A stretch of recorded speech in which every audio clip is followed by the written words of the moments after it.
वादाचं काय? सुनेत्राताई येतायत हेच. पवार विखे वादावर डॉक्टर सुजय विखे थेट बोललेत.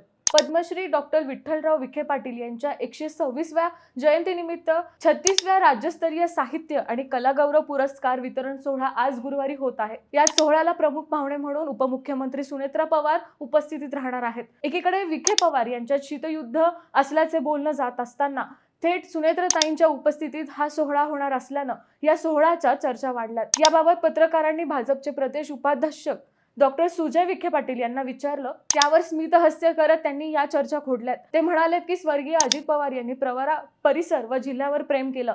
आज ताई विखे पाटील परिवाराच्या कार्यक्रमाला येतायत ही आमच्यासाठी अभिमानाची बाब आहे. ताई या राज्याच्या उपमुख्यमंत्री आहेत, त्या महायुतीच्या नेत्याही आहेत. या सरकारनं विखे पाटलांची जयंती शेतकरी दिन म्हणून साजरी करण्याचा निर्णय घेतला.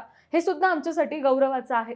वेगवेगळ्या मान्यवरांना पुरस्कार देण्याची विखे पाटील परिवाराची परंपरा असून ताईंनी या कार्यक्रमाचं निमंत्रण लगेच स्वीकारलं. सुजय विखे यांच्या वक्तव्यानं पवार विखे हा वाद नव्या पिढीनं संपवल्याच्या चर्चा सुरू झाल्या आहेत.